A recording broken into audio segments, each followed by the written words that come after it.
So let me ask you, you tell me, would you prefer arms like this or arms like that?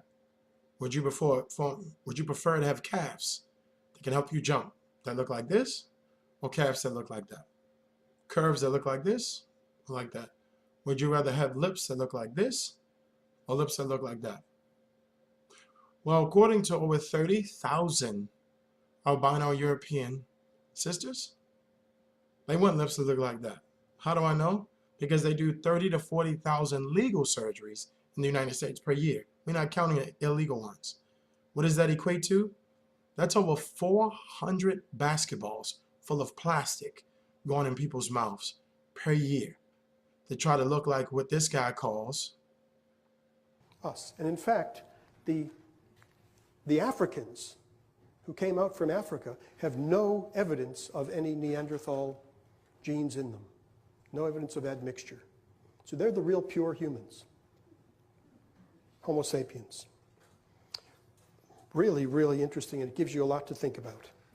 Oddly enough, the ones that's supposed to be the standard of beauty that we're forced to see whether we like it or not, 5,000 advertisements every single day. The lips is the beginning of an erogenous zone. And the lips actually has 4 muscles.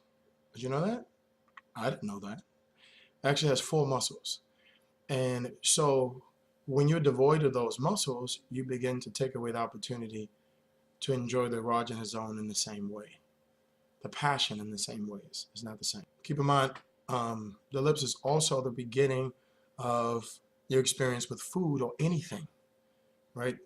So when you see someone that has pale lips in albino brothers and sisters, you're actually looking at the blood vessels pushing forward in their lips because it's devoid of melanin. And when you see somebody rich in melanin, their experience to everything in regards to their lips is probably different, from intimacy to food to a lot of different things. The challenge is it doesn't have the same power as the actual 4 muscles. So it appears to have the look of the 4 muscles that melanin produces and the voluptuous, being voluptuous like what melanin produces, but it's not having the same benefits that melanin produces. Actually, it's kind of anti-benefits because you're putting plastic in your mouth.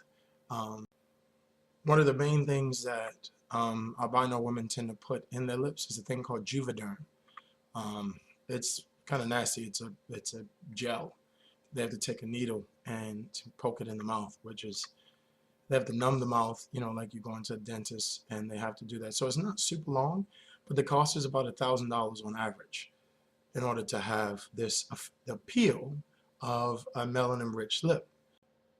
Unfortunately, one of the downsides of getting the gel or plastic put in your lips is it affects what is called the infraorbital nerve, and the infraorbital nerve often affects sensations, right? Intimacy and food, some of the most beautiful things the mouth was created for, it affects that. And sometimes it can affect the mouth in such a way that one part can be higher or lower and it doesn't recover.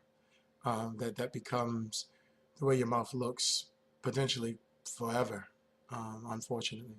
But that's some of the costs that in particular albino women have to take or count the cost there in trying to have the look of a melanin, a woman rich in melanin.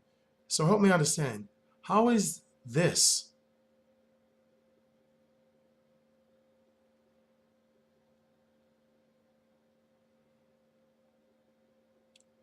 not the most beautiful thing you have ever seen? So stop trying to convince all these melanin women all over the planet that the standard for beauty is an albino sister. No, the standard for beauty for centuries, over 1 billion years, has been what our good doctor said, the original human, that melanin woman. So help me understand, who's paying for all these magazines to see all these albino sisters on the front cover when 95% of the planet is choosing melanin women to procreate with, to stare at, to dream about, to talk about, to write poems about, like this scripture right here?